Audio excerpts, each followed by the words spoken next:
We are live. This is a guy's face you don't see that much, and I'm not pointing to me. What's up, man? How you doing? What's good? It's Anakin I J&T back in the house representing the crew.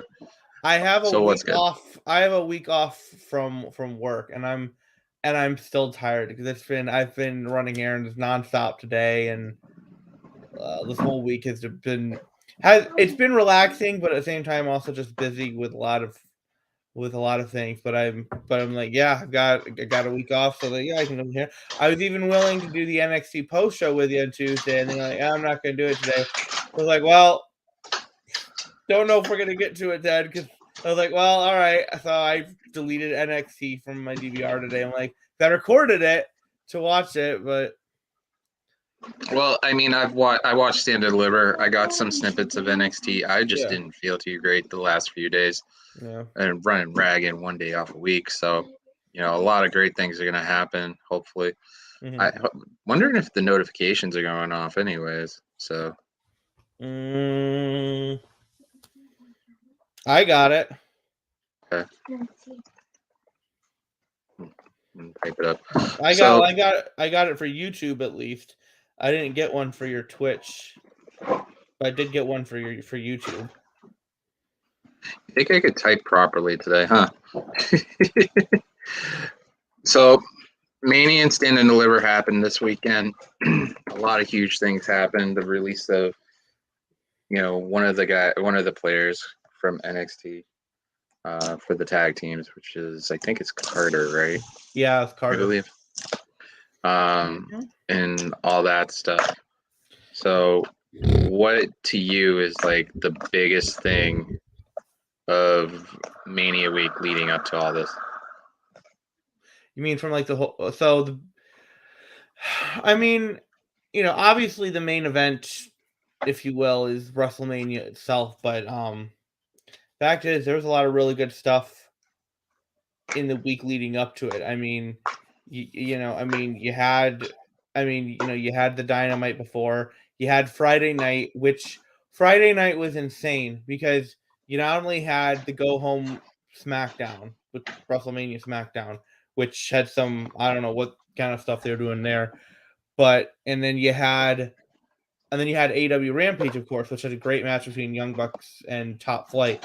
But you also had a New Japan pay-per-view. You had an Impact pay-per-view. You had a GCW pay-per-view, and you had Ring of Honor Supercard, which was the first Ring of Honor show post Final Battle, post them shutting down for the quarter, and the first one under Tony Khan's ownership. So a lot of questions like, how's that going to look? What's that going to be like? And then and having an incredible match between the Briscoes and FTR, and then of course Saturday was Stand and Deliver. You had Joey Janela's spring break, where Denise finally got revenge on Sean for all the times that he's muted her. But yeah, then Saturday you had Stand and Deliver, and night 1 of WrestleMania, and then night 2 you had, and then Sunday was night 2 of WrestleMania, and then you had the Raw after Mania, and which had some interesting things on it, and then you had Dynamite last night, and it kind of keeps going. I saw a lot of people today who were like, "I'm not watching wrestling today." Was part of it because it was also opening day for baseball? Possibly. There's definitely a lot of people that I saw that had said that also were watching baseball. One person, Kate Elizabeth, in fact, actually had like 3 baseball screens. Actually had 3 different screens up for 3 different games. I'm like, good gosh, girl, I don't know how you could do that. But I mean, the best thing, like, as far as stuff that I saw, was probably night 1 of WrestleMania. But as far as pure matches, I actually just today finally got a chance to watch Briscoes and FTR from Supercard from Friday night. And my goodness, if you were ever a fan of tag team wrestling, if you were ever a fan of FTR when they were the Dumb Revival and they were having classics with DIY and AOP and Undisputed Era, like, this is a match you are absolutely going to love. It was incredible. I would say it was, along with Becky and Bianca from night one of WrestleMania, it was one of the 2 best matches out of that whole WrestleMania weekend, I think. Do you think for Mania was the most disappointing match that was on the card? Not the whole card, but you can do one for each day. So, okay, so night 1, that's easy. It was Ronda and Charlotte. The build was not good, and I don't think anybody would disagree that the build for Ron Charlotte was not good. I expected the match though to be pretty good because they'd had a really good match at Survivor Series 2018, and I thought surely they'd be able to, a terrible build, but last year had a terrible build between Sasha and Bianca, and they ended up putting on a killer match. So I was hoping for something like that. And so for night 1, I didn't think Ronda and Charlotte really delivered all that much. And as for night 2, I feel like it's almost unfair to say Roman and Brock because it's just like, but at the same time, it's like, they. I feel like that match was finally just starting to get going, and then it just ended. And and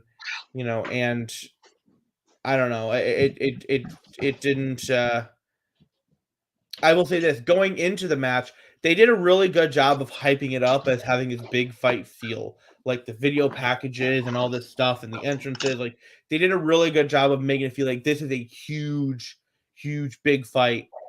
But that match itself was not able to live up to the hype going right into it because they'd been hyping it up as the biggest WrestleMania match of all time, and people were like, I don't really know.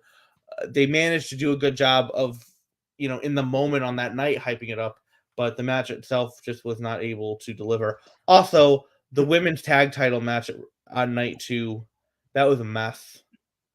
That was a mess. I thought the wrestling from the women from Stand and Deliver was messy. But the tag title match on night 2 of WrestleMania, you got Sasha Banks in there, and it still is a mess. That's bad. That's really bad. There's Carmella and Zelina. There's no reason they should have been tag champs. They only defended the belts, I think, once before tonight or before that night. It was bad. I think Stand and Deliver out of all of them, minus some spots for Mania, was really good, top to bottom. I think the one thing that people thought was going in to happen was Breaker going to win the title at Stand and Deliver, but that didn't happen, which I was telling people, well, don't be surprised if Breaker doesn't win it at Stand and Deliver. And I've said that on the Body Slam post show. Go check it out at their YouTube page. You'll see this beautiful face on there periodically. But I really was surprised how they put the match together for Seth and Cody. Like everybody knew Cody was going to be a part of it. Yeah. But I think for me, that was the match of the night because it was the worst and best kept secret in wrestling internet. Like you knew Cody was going to be there, or some people. Like I'm just gonna counter with CM Punk returning. That was the worst kept secret because they literally sold the United Center off of that rumor. But besides that, yes, I would say Cody being Seth's opponent. But I was talking to somebody in the crew privately and saying that you never know. Bray Wyatt could just so happen to pop in somewhere. That could be a possibility. You don't hear many people talking about that idea. So it's just interesting to see how much fun they made that match. It literally was just like nonstop. What's up, Asterisk? And Ed, if you're not at work, pop in here. I have an announcement that deals with you, by the way. It's for me, it was like one of those shows that you knew something good was going to happen. But when Cody literally, his music hit, like from the distance of the TV, it was hard to hear. the beginning of his theme song, but then like when you picked it up and stuff, it made a huge difference. See, I caught it right away because I was listening for wrestling has more than just one royal family. So as soon as I heard that, I was like, I knew, I was like, oh yeah, that's it. I will say, his theme sounded a little different because his theme in AEW over the last year, it was that song, but it also had some orchestral stuff with it. Whereas in WWE, it was just the song.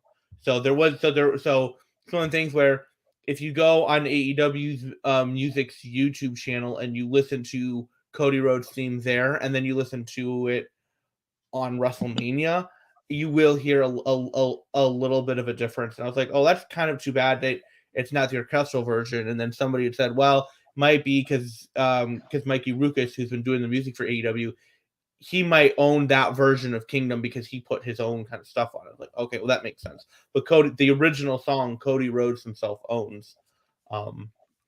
What did you think of his promo on Raw? I'm really curious because you haven't watched too much AEW, so this is kind of your first time really hearing a Cody promo.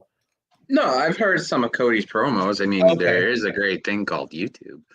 Well, this is true. But what did you think of it? Because it seems to be, from what I've seen, there's very much a split. Because there's people who are like, it's pretty much the same promo he gave beat for beat before Full Gear 2019, when he had a stipulation of if he lost that title match against Jericho, he was never going to be able to challenge for the AEW title again.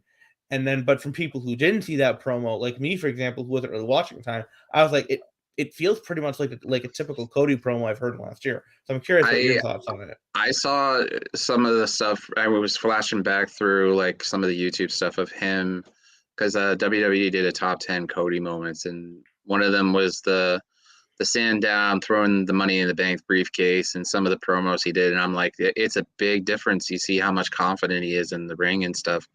Mm-hmm. So, what's up, Kev? How you doing? Hey, it's my internet, so I'm trying to work on it a bit, but I'll talk as I can. I'm not too choppy on you. You're a little bit, but that's fine. You're kind of choppy. But yeah, I'll keep working on it. I think. All right, then I'll just bounce into the background. Keep trying. Let me know. For me though, for having a Cody promo as poignant as that, it is great. So, but I have an announcement. So Ed's got a couple of seconds. Look at that handsome man, Massachusetts. Hello. So I've got an announcement dealing with these two guys on the screen, which is perfect timing. Night 2 of the tournament, we decided to do, and someone suggested, and I took that in, a number 1 contenders match for Backlash. WrestleMania. So whoever wins the champion has to defend the title at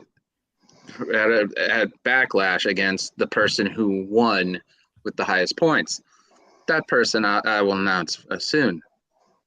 But there's this also had a caveat for a match for the number 1 contenders match that will be defended at Money in the Bank. With a tying score of Night 2 of WrestleMania, Ed and Anakin tied. They are going into that match to go against the champion, whoever that person may be, at Money in the Bank. Congratulations. Very nice. They will be going against the Queen Bee herself, Maggie, and Chemical Julian from bodyslam.net. Nice. So I figured that would put a smile on Ed's face because he was the NXT king on NXT and did really well. And, now if after the whole weekend and someone's suggestion, yep, we will be having a match to crown the next number 1 contender after I announce who it is for Backlash, and the champion too. So that title could basically go to Massachusetts, or it could go to Bulgaria, it could go out west, or it could go to Michigan at Money in the Bank. So we'll see what happens. I'm just imagining. First of all, throwback. Let me ask you this: did you happen to catch the thumbnail for the Fightful Dynamite post show from a couple weeks ago with Sammy and Tay? No. Okay. Let me pull this up for you. Because for some reason, if Maggie gets the belt, I don't know why, but I can see her doing what they did. What they did there. Ed, do you know what I'm talking about? The picture I'm talking about? Is it the one where they mimic the Shawn Michaels pose from when he was the world champion? Sort of. Hold on. Let me pull it up real quick. It's similar. I'll say that. It is similar. Oh, here we go. Hold on. Boom.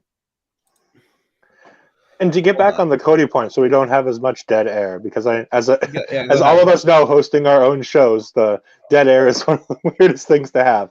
As long as it goes to the Cody thing, I was shocked we didn't have some kind of a swerve beforehand. Like I kind of wanted to hear Shane McMahon's music. I would have loved to have seen Ezekiel debut at Mania like that, and then have Cody pop out. I think it would have been great. I said to Drew in a DM that don't be surprised that you Here see. it is. Here it is, throwback. You see it right there? Oh, great. Some reason I'm just imagining Maggie doing something like that. Like we got to make sure she doesn't get her hands on it. I was basically saying that I was talking to Drew about it, that the possibility of Bray Wyatt maybe popping up or something, you know? Yeah. It would make sense because like he's been out. Everybody, like I said, Cody was the best and worst, secret of Mania weekend. It's just, it would have been cool that you bring Bray out, play Bray's music, because the whole place went dark, and just like, it's just crazy how everything goes. I don't think it would have been Bray, just because all the reports that we've been hearing have been he's been working on stuff in Hollywood and trying to work on movies and stuff, and it doesn't. And I don't know. I mean, his wife's not there anymore. His brother's not there anymore, and the fact that he was such a top merch seller and they still cut him. Like, I wouldn't want to come back. Like you cut me when I was selling a lot of merch for you. So I never thought Bray Wyatt was a really serious thing. I did start to wonder when there was all the rumors of Shane McMahon, but I was just like, I can't see it being that. But no, I never thought Bray Wyatt was an actual possibility. There's way too much about that didn't make any sense to me. And the Bray Wyatt thing, like, as cool as it would be to have Bray Wyatt come back, if you're going to do the swerve and you're still going to have Cody after everything is all said and done, you want it to be somebody that you don't either want the fans to be happier than when Cody comes out, or you want it to be somebody that the fans are going to boo right away. Which is why somebody like Ezekiel would have worked, because you can debut Ezekiel, get that whole thing out of the way with him and Seth, and then have Seth beat him down, and then the lights go out. They come back up with Cody and do the whole Cody entrance the exact same way you did it. Or you have the same thing with Shane McMahon, because the fans are going to boo Shane McMahon and everything else. And I don't think the Ezekiel thing is long-term, but I like it. It's something fun and different and interesting, and it shows that they still actually want to try something with him, considering they've been trying for months to find something that both sides can agree upon. But it's just a thing. I mean, the thing with him is like he was over. Like I was at the Raw when he made his in-ring debut. When he came out and started talking on the mic and and playing his guitar and singing, legitimately, you could not hear a word he was saying. That is how loud the boos were. It was deafening. And then you think about how loud the boos got when he and Kevin Owens were in Portland and they made the joke about the Supersonics. About them leaving and becoming the Oklahoma City Thunder. Like, it was loud and deafening, and the fact that like the last he was seen on TV was in a Symphony of Destruction match against Jackson Riker, which I think, if I remember correctly, Riker won it, and then both of them just disappeared from TV. Like, He kind of, and I'll say this much: Elias kind of reminded me of like Eugene and Macho Man having a baby, and there it is, like with the hair and all that stuff. It's like Eugene hair with Macho Man gear. But Elias is the kind of guy that it's not a gimmick that's going to last him his entire career in WWE. It's something he's going to leave and come back to. It's something you can always have there to go back to it, but let him do other things if he wants to, if you want to, because you're only going to get, like with Jeff Jarrett. There's only so much. I was gonna say there's only so many times you can see Jeff Jarrett hit somebody with a guitar before you're like, all right, let's put this away for now. And now that it's been 10, 15 years, Jarrett comes back and he hits people like Effie with a guitar or Cardona with a guitar or people like that. It's back in session. It's back to being cool and it's acceptable again. It's the same thing with Elias. It's like you can only walk with Elias for so long before there needs to be something different. Or better yet, you could always walk along with Elias until your knees break or your ankles break on the boulevard in Lowell. It's just, for me, I'm holding. It's like the whole thing, and you know about the whole Breaker thing. Everybody's so high on him, and rightfully so right now. The guy can't be touched in NXT 2.0. But for me, it's like the same thing I say. I'm holding judgment because of the fact that the gear kind of looks interesting, but I'm more like waiting to see what happens. The black gear on Tuesday that he had on Monday? Did he have that black gear, or was it back to the tie-dye colors? I think he was back to his tie-dye colors. Okay. If I remember correctly. And that's something that there was so much wrong with Tuesday's show that it there was a lot wrong with Saturday's show. There was a lot wrong with Saturday's show.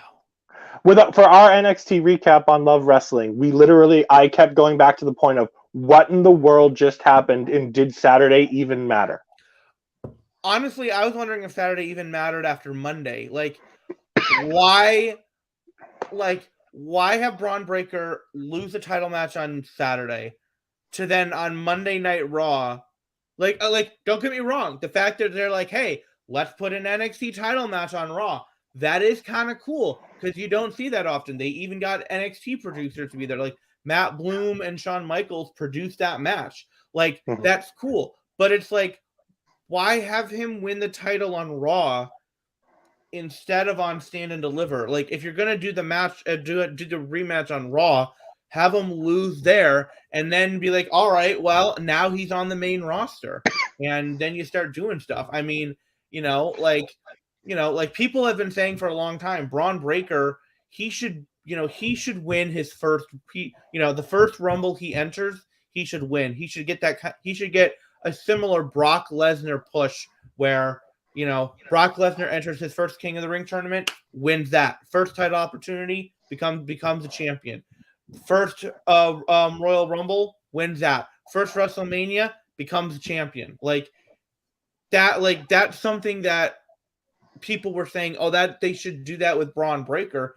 And I don't know if the crowd on Saturday made them less confident or whatnot, but I mean, the fact of the matter is most of the time, he's over in that small PC crowd. It doesn't necessarily translate, as we saw on Saturday.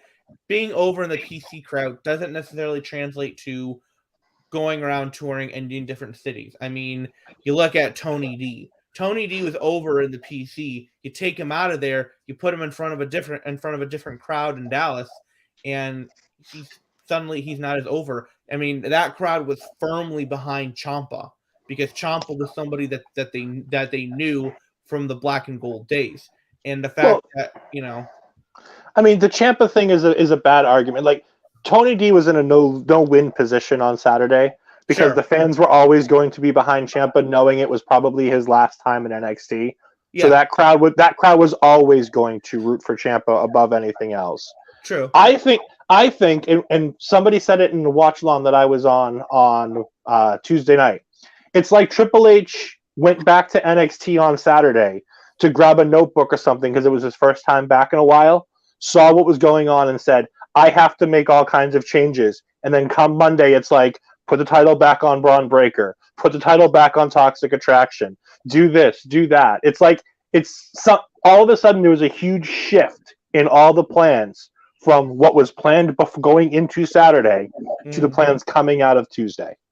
It was more so, like you said, but it also, a lot of the changes didn't make sense. But like, I did like one thing about Tuesday night that I watched a little bit of is that you have Sikoa going against Grimes and him hinting at, I come from a family that that always wins and has titles, a bloodline, and everybody just went nuts with that tagline.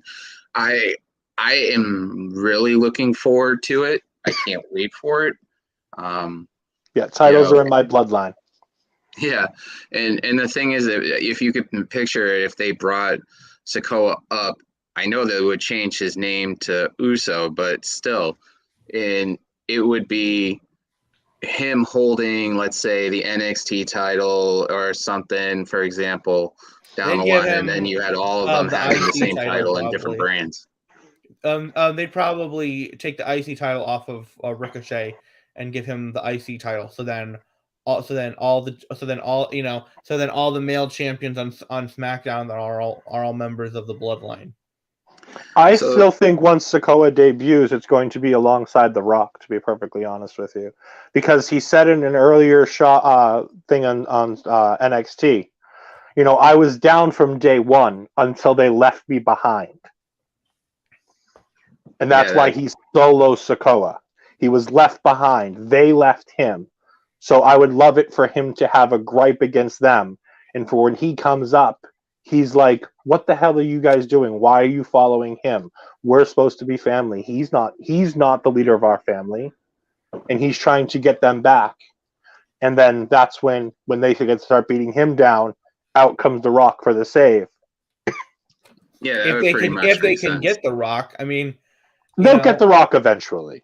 They'll probably get him in Hollywood because it makes more sense with Mania coming up in, Seiko Field. I'm just saying they did a huge push for Rock at this past Survivor Series because it was like the 25th anniversary of Rock debuting in Survivor Series, and they did so much hyping up The Rock, and they didn't deliver The Rock. And people are like, well, they never promised The Rock was there. And it's like they heavily teased The Rock was going to be showing up. They were teasing it in the way that AEW was teasing CM Punk was going to be showing up at the United Center in Chicago. It's the exact same thing. And the fact too is, quite honestly, insurance companies they're not keen on Rock wrestling because remember, the last true match that Rock had was WrestleMania 29 against John Cena for the WWE title. Rock got injured in that match. That pushed the filming of a movie he was supposed to do. Hercules. Yeah, that film got pushed back because he got injured in that match. That's why for WrestleMania 30, when he did that match with Rowan, it was like 30 seconds because it wasn't really a match because it was just one rock bottom and done. Because insurance companies for films are like, we don't want him wrestling. So I don't ever think that's why I really don't think you're going to see John Cena wrestling again. I think we were lucky to get him last year when we did, but the fact that Suicide Squad blew up, Peacemaker blew up, that blew up really big. He's getting more in demand now, and you're going to have insurance companies going, no, he's going to make us a lot of money in movies, or he's going to make us a lot of money doing a Peacemaker. The last thing we want to do is jeopardize that by having him go back and wrestle. But then if that's the case, I totally think that there's enough money in the world that Vince can pay to get out of all of that. They just hit $1 billion off the receipts for Mania weekend. Yeah, but let's not forget budget cuts. They are Nick Khan is getting that company ready to sell. There is no way he's going to be able to go, yeah, sure, Vince, pay millions and millions and millions and millions of dollars to get Rock to come back for a thing. I have a very hard if this was 3 years ago, I would have been more likely to believe you. After what we've seen with them cutting the roster, attributing it to budget cuts and all those sort of things, Nick Khan is getting that company ready to sell. Last thing you want to do is needing to explain to a potential buyer why you're spending millions and millions and millions of dollars to get a guy who's almost 50. Well, you never know. Anything possible. You say that, but apparently Ring of Honor sells for what? Close to $40 million with no talent under contract at all whatsoever. With a talent with a tape library that's good, but nothing like a WWE tape library. So sure. The extra amount you're going to pay for The Rock is minuscule in the amount that because while Ring of Honor sold for $40 million, you're going to be talking about 40 to 70 billion to buy WWE outright. I legitimately believe the number is in multiple billions. Yeah. Could be. But unfortunately, I have to go, gentlemen. So you have a wonderful show. Ed, tell them where they can find you before you go. You can find me co-hosting on Love Wrestling CA on Twitch and YouTube on Tuesday. Well, you can find us live on Tuesdays and then 24 hours on YouTube at Love Wrestling CA. Yeah, one of these days I'll be on there with the NXT crew, especially. It's hard. I was gonna say it's hard when you're doing another NXT show. It's hard to make the schedules work. Yeah, we'll make it work one day. We'll figure something out. But thank you, Ed, and congratulations on getting into the number one contenders match. Thank you. You as well, Anakin. Yep. All right. Bye-bye. I do want to bring up this point really quickly from Kevin, because he said, in the end, these guys will do what they want. Insurance company be damned. They could never work again, and the next 2 generations are set in their families. This is true, but the way these insurance companies work, they will have their lawyers making sure that the contracts for movies or TV shows or whatever explicitly state no wrestling.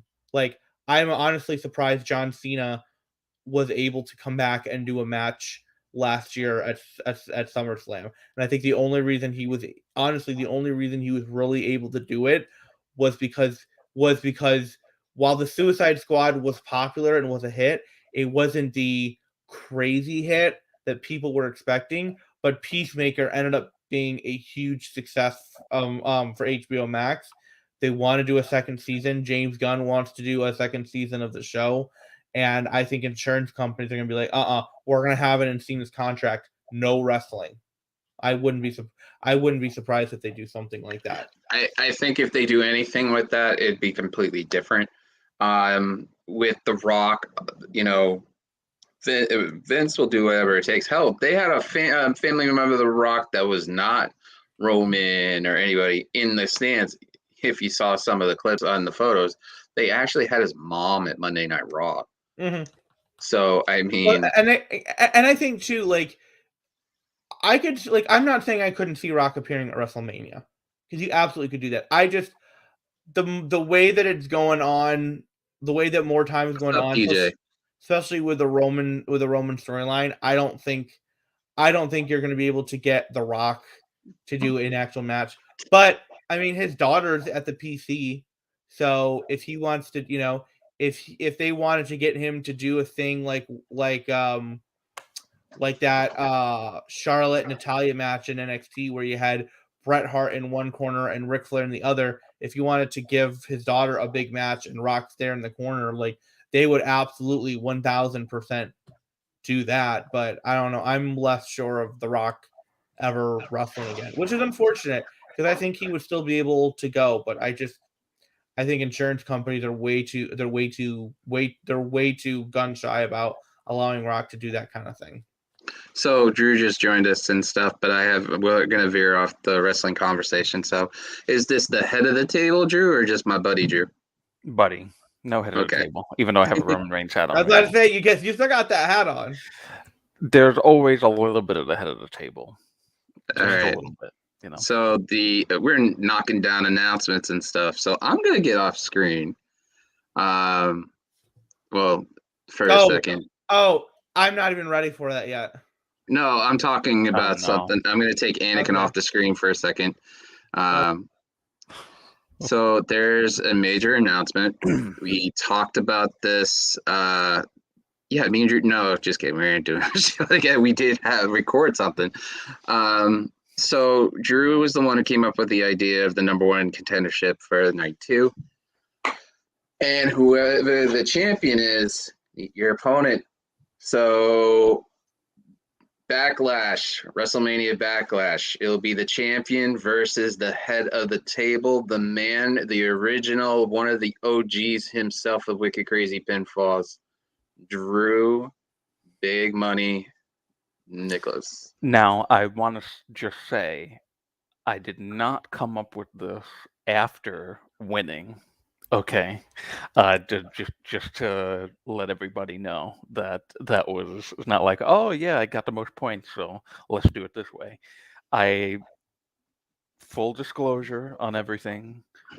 Throwback and I talked on Sunday before night 2, and I said, let's do a make good for everybody, because some people thought that they were progressing throughout the entire thing and not being taken out.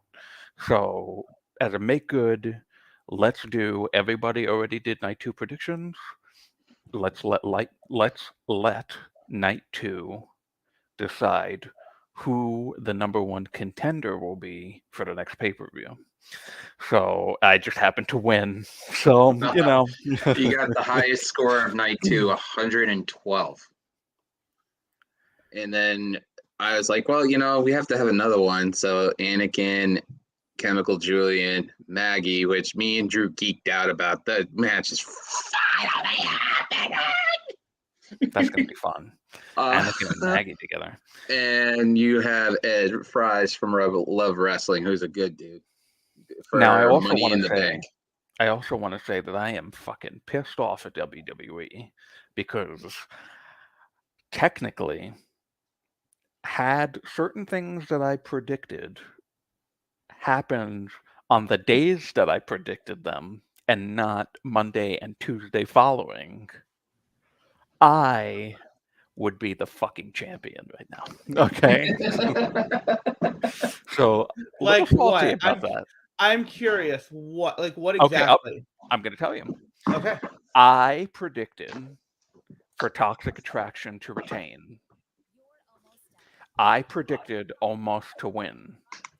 I predicted Imperium to retain. Now, of course, the MSK thing happened, and we're not going to go there. But that was a weird booking decision, considering what was going on over the weekend, to then, what happened yesterday to happen for somebody to get released. So if they had just, booked Imperium to win, I would have gotten that. If they let a Toxic Attraction win on Stand and Deliver, I would have won there instead of them getting the titles back on Tuesday. And my prediction of Omos and Bobby Lashley was that Omos was going to win because MVP was going to turn on Bobby in the match. And they do the match on Sunday, and MVP is nowhere to be found. But where is he? He is there on Monday, and he does what I fucking predicted was going to happen on Sunday.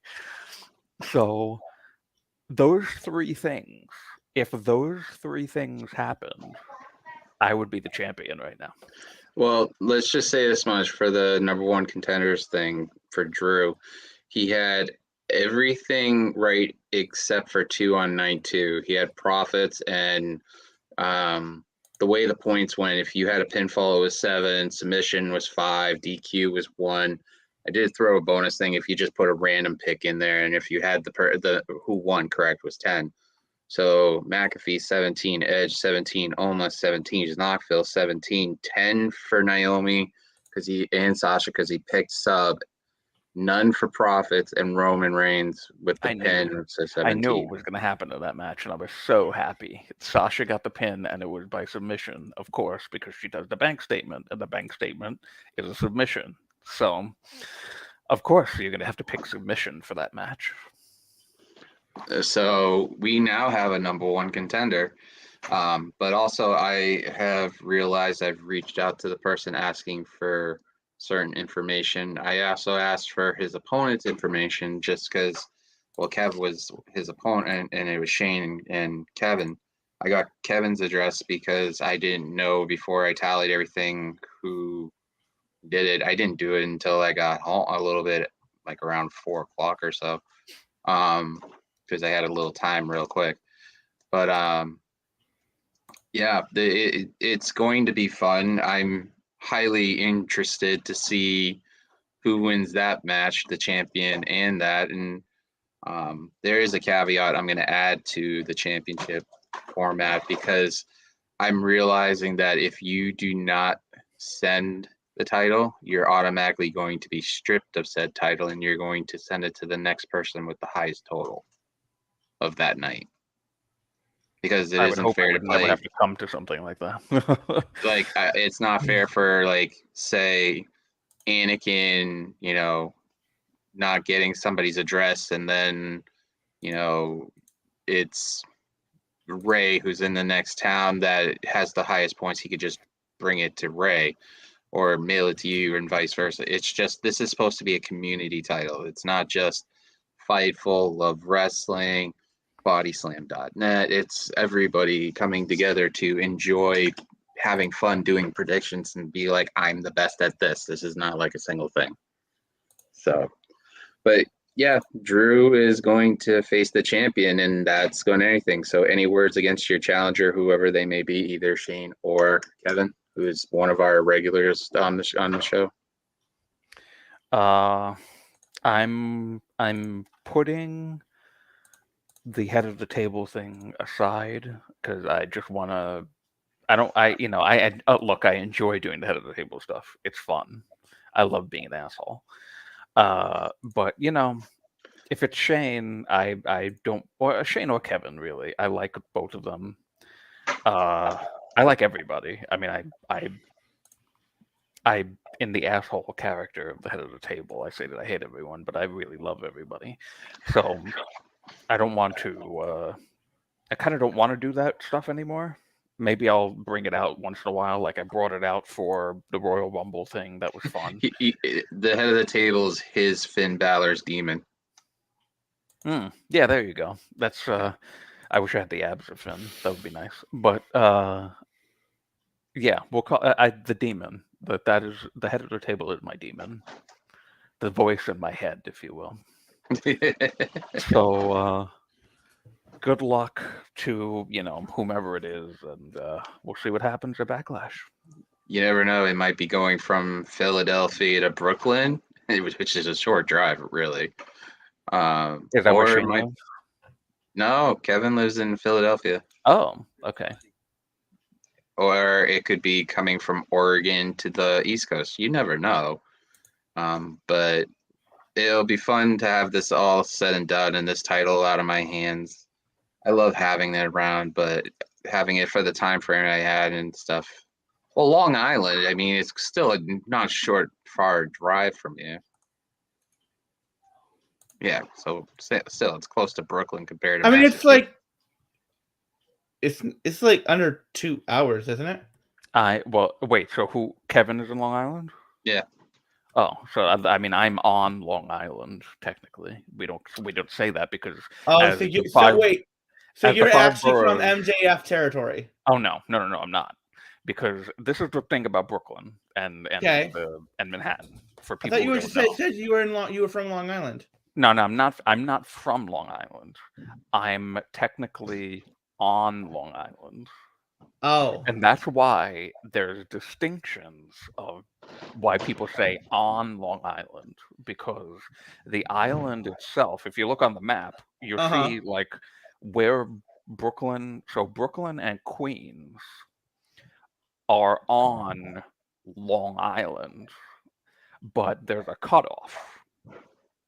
If you could bring up a map, I could show it to you. Actually, Well, so that's why you understand. okay, like I know. Okay, I've played enough Marvel Spider-Man to know, and Miles Morales to know Manhattan is on an island, and like of all the boroughs, I think only Queens is on the mainland. Brooklyn as well. Brooklyn is on the mainland. Yeah, so only Brooklyn is on the mainland. No, both of them are. Both, Brooklyn and Queens? Both Brooklyn and Queens are next Okay. to each other on Long Island. Okay. I will tell you There's your what. geography freaking. I will tell you lesson what. for the day. One of the things I've been watching a lot of lately on YouTube is people going to different New York City apartments. The amount of not face you can get for $1,000 is ridiculous. It's insane. And people saying like, "Oh, this is actually big for a New York apartment." I'm like, "What?" Yeah, it is confusing. Is whack. Or like good like New York sized appliances. That's whack. Yeah, it's confusing for people who aren't from here. Why the Brooklyn and Queens are on Long Island, but they're not Long Island. It's like people coming from into Massachusetts, and you say Cambridge is right next to Boston, and some people think Boston is Cambridge. You know, I know those are different. Cambridge is a separate town in Massachusetts. It's just if you say Boston, they think Cambridge is a part of it. It's not. Okay. You know, like Dorchester and stuff like that. You know, it's a suburb of the city. Some people call New York City Manhattan. Some people call Manhattan New York City. They're technically the same thing.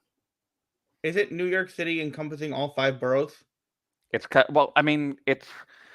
See, this is the weird thing because then within Manhattan you have like Hell's Kitchen and Harlem and we have right. Miles Morales, his mom runs for it's in Miles Morales the game. His mom runs for city council for Harlem, which is a subsection of Manhattan, which is a subsection of New York City. Get your act together, New York. Goodness. I can't defend it. No, just like you can't defend this. Drew, buddy, what's up? It's Sean. Just so you know, this is all Joel. It's not me. I would never be mean to you. I would never roast you. I consider you a wonderful person, a good person. But listen, despite that, you've had a lot of stuff happen to you. You know, you're trying to get over with somebody else's gimmick like Roman or Omega or The Fiend and all that stuff. But I got to say the most embarrassing thing is that you got roasted by RJ City. RJ City. To let him get one up on you? I mean, one, it's going to be like some 60s or 70s reference. So, I mean, it's going to be dated. But that doesn't instill a lot of confidence in me for Throwbacks Tournament. I mean, if you can't compete on the level of RJ City, you're probably not going to compete in Throwbacks Tournament. You're probably going to get knocked the hell out of there. I mean, Maggie's laughing at you. The world's laughing at you. But you know what? We care about you. We like you. Even though over in Bulgaria, the whole country's like not just Maggie. It was the whole country, actually. But you got roasted by the host of Hey Ew. Drew.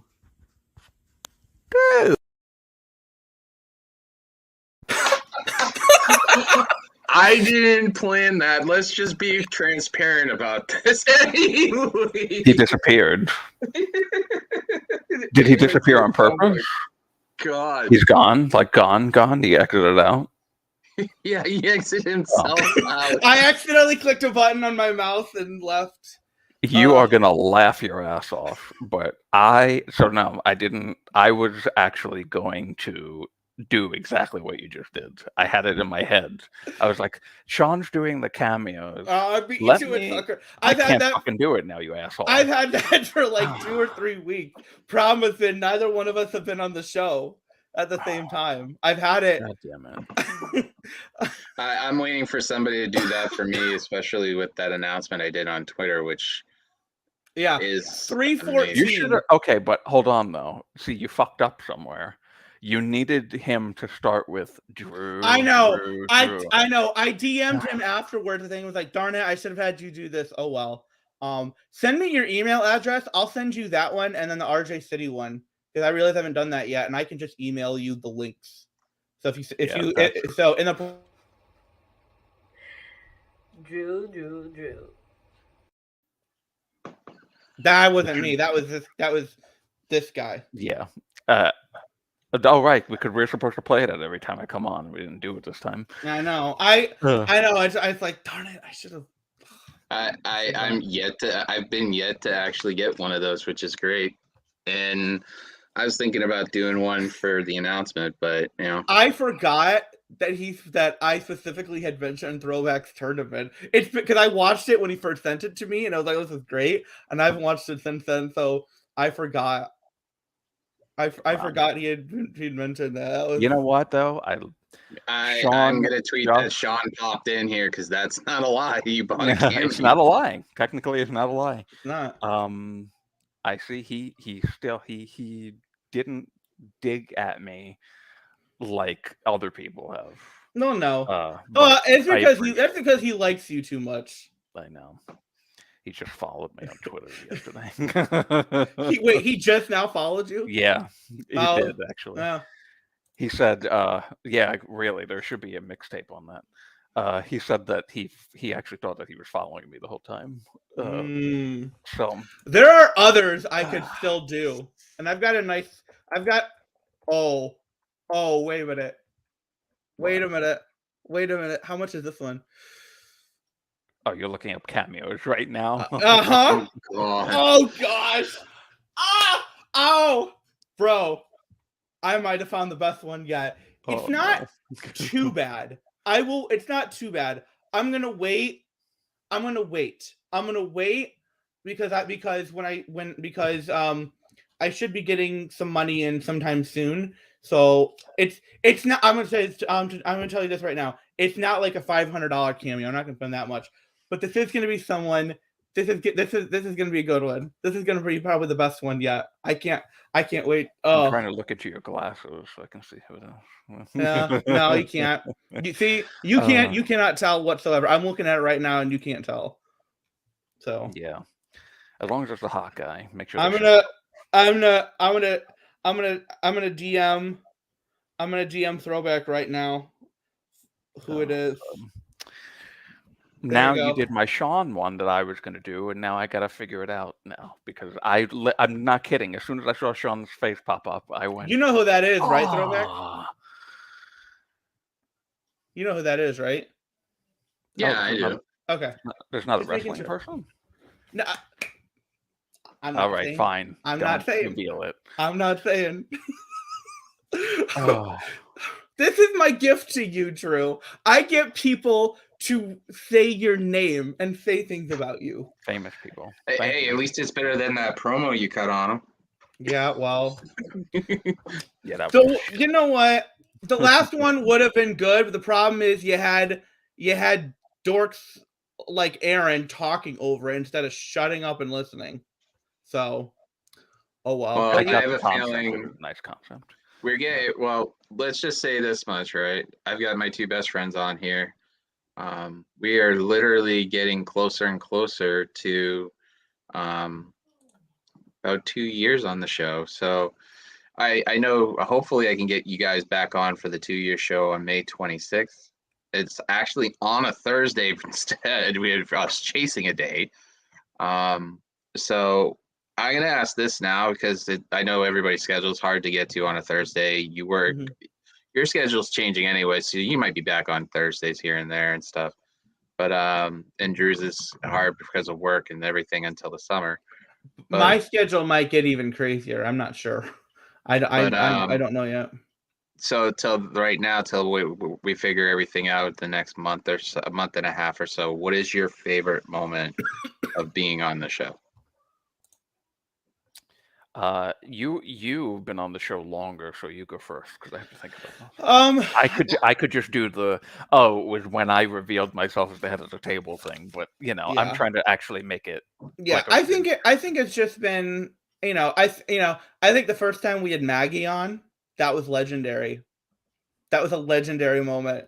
That was the first time. I think that was the first time that I had ever interacted with Maggie, and Me too. my goodness, like what a delight she is whenever she's able to pop on the show. And now she's Miss Big Time and has her own show on Fightful Overbooked with Rob Wilkins on Fridays. And so So do I. yeah, well, I'm just kidding. But she was on Select, though. She was originally on Select. I was on Select once.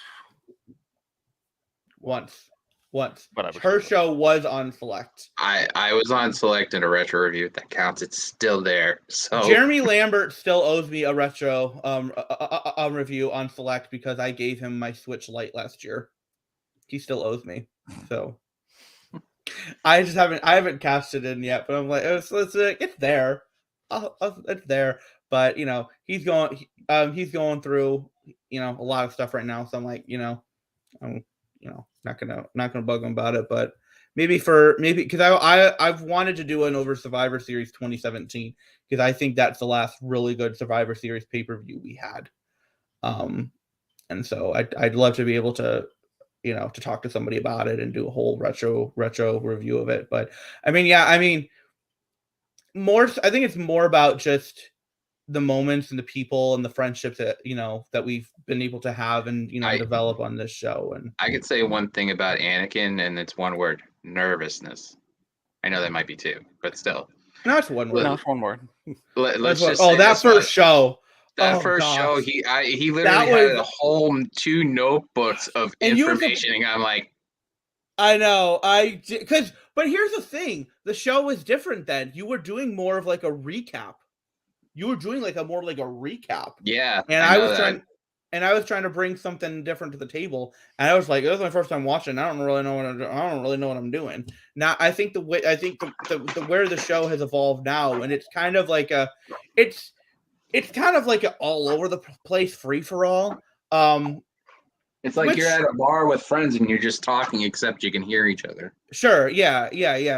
Which is why like I've been pushing to like basically do something like that, not necessarily have it be wrestling related, just have it be about like whatever. Like we each bring like a random topic and we talk for 15-20 minutes. And I think that would be that stupid promo gimmick thing. And no. This wouldn't be needs to go to promo school. Where's RJ City when you need him? This wouldn't be this would be pretty much a gimmick free thing. It would just be us hanging out and like stuff like topic that I've had is like, if there's one Nickelodeon game show that you could be on, what would it be? And then and for me it would be Legends of the Hidden Temple, and then we talk about the different game shows that we're on and why we'd want to be on and think like Nick Arcade was big for me. I used to love Nick Arcade. No, oh my gosh. Nick Arcade was great. Legends of the Hidden Temple will still be my favorite. I have yet to watch any of because they've done an adult reboot on the CW, and I have yet to actually check any of that out.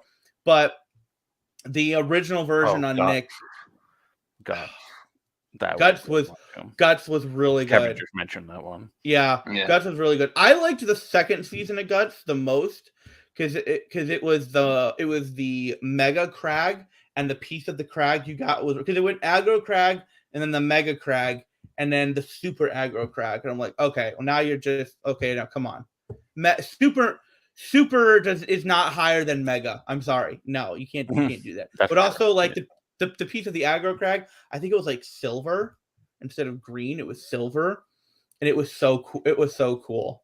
Nick Arcade was great. Get the Picture. Did you ever watch Get the Picture? So that was what Mike O'Malley did before Guts, and it was basically a thing where the main game would be there'd be 9 squares, and each square would reveal a piece of the picture, and each team would they'd answer question they'd pick a square, there'd be a question, and if they answered the question they'd get to go on, or sometimes there would be a video challenge where they'd have to go down and they'd have to play some sort of game about identifying a picture. I saw You know what? I never watched it, but I saw somebody make a video about it It was really cool. because it was this was Get the Picture. I think it was Get the Picture that they made like a whole thing because the host, like there was like a season where they had to change the rules because was that the game where somebody could take somebody else's points? I don't remember. Is that? It's Oh, you know what? I'm sorry. I'm thinking of something else. This was a game where they had questions, and then they would get like they would have like a light board. They would be standing at like a podium, and then it would blank like the question would go right. I really wish I remember what the video was that I okay. watched. So let me. Oh, I can't. It was hold not on. it was not a game that was like really that popular, and I think it was before like the big boom of the slime games and stuff like that. Oh yeah. Well, Um, the slime started because of you can't do that on television. Figure It Out That's was when my that's favorite one, by the way. Summer Sanders, who that was the first time I was like, oh, she won an Olympic gold medal for swimming. She's really good at this. And then there's one thing where years later I'd watch the summer games and they'd get to the swimming stuff. And there's Summer Sanders as one of the experts. I'm like, hey, I know her from Figure It Out. She's cool. But Yeah, that was actually my favorite one to watch. that was a good one. So this is what Get the Picture looked like. You see, there's the logo right there, and then there's this one where it had like dots, and which would have like the basic like outline of the picture, and they'd pick one of the numbers, and it would be a question, or there might be or if they get the or there might be a game behind it, and if they get it right, then they get the money and can continue on. Then there's one where they have to connect the dots to actually reveal part of the picture. But yeah, that was the first. That was cool. There was also one that they did in the 80s called what was it? Finders Keepers. Now That I don't one know I if you remember. Yeah. Oh, if you remember, yeah. So throwback. The way that Finders Keepers worked was the set was this. It was this 2-story house, but the front of it is cut off, so it's like a sitcom, but so you can see all the rooms, and there's all these different rooms, and the idea is whichever team wins, they go through the house and they have to go into 3 different rooms and find an object in the room with a clue attached to it. And the idea is that they're making a mess of the room. It's that like was why I loved it so much. Every kid's dream to just make a mess of the room. And some of the and a lot of the rooms were like your basic like, oh, here's the living room, here's the kitchen, here's the bathroom, here's the bedroom. And then they had here's Dracula's tomb. Here's the Egyptian mummy room. Here's the dungeon. Like they'd throw in all these different random rooms. And it was so much I remember that. Like there was a mummy in it and stuff. Yep. Oh, a power surge. Yes, Kevin. Yes. Mike O'Malley was the guy. He still is. I did never watch much of Glee because it just wasn't my thing. But from what I saw of it, he was really good in that. He's awesome. I don't remember. Wait, was he like he was actually on Glee? He was Kurt's dad. Oh, that's right. Yeah. So yes. Okay. I had to pull that name from one of my memory banks. The only bits of Glee I really remember are like when they've done like some songs. Like I've seen. I actually watched the whole fucking thing and I completely forgot about that. Like I saw Santana and Grant Gustin do Smooth Criminal to like cellos, which was awesome. And like I love that. And then Grant Gustin did a thing of oh my gosh. That Jackson 5 song that was in the first Guardians of the Galaxy movie. Whatever. Oh shit.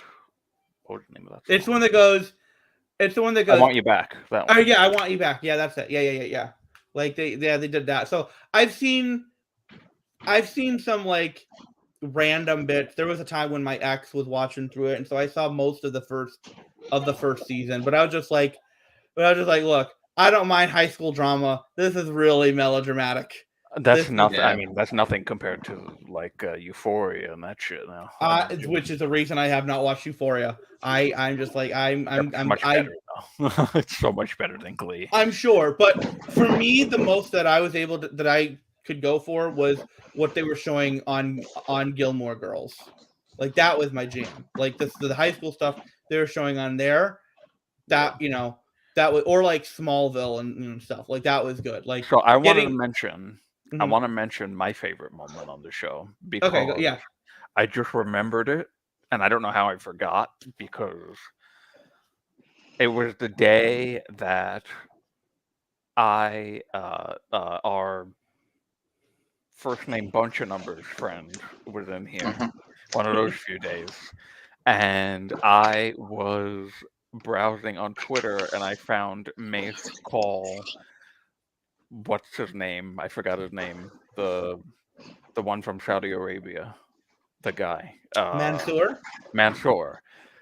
Mace called Mansoor submissive and breedable. And I fucking lost it. I fucking lost it on air. Rob, I think, was the one that pointed it out. That I was like, Mhm. is he okay? Because he's just lost it. I lost it that day. Oh man. That was the greatest day ever.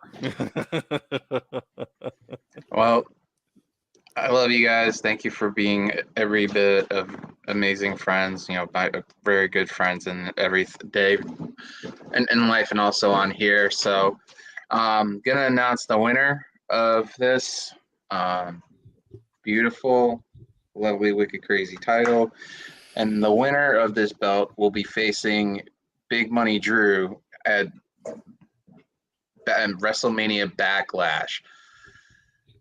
The winner is Shane. Yep, Shane won. I could do against Kevin. Let me channel Dolph Ziggler right now. It should have been me.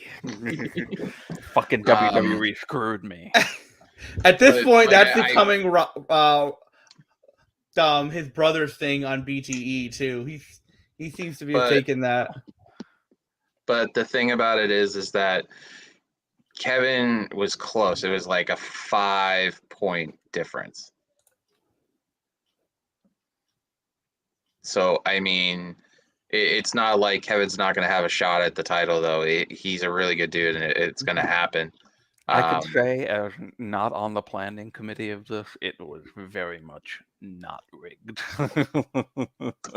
This is probably, because I was talking to Throwback about this today. It's like, it's hard. It's going to be like difficult to get like long reigns and stuff like that because this ain't some E-Fed shit. This is some real deal stuff. So, if somebody happens to hold a title for 3-4 pay-per-views, I'll be shocked personally because it's like we're not scripting this, because if we were scripting this, we know who the first champion would have been. Got you. But WWE fucked me out of it, so it almost really would have came true anyway. So you're lucky, but yeah.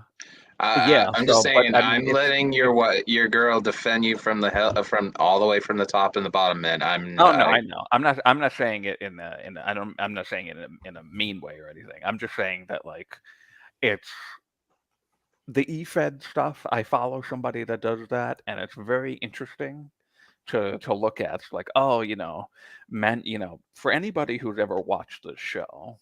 Okay, and when I started the head of the table thing, all of that stuff, every single thing, the videos that came with RJ City and with Dennis and with Maggie and now with Sean, we don't plan any of this stuff. This is not an E-Fed. Correction, you don't plan any of it. Well, I mean, okay, I plan it.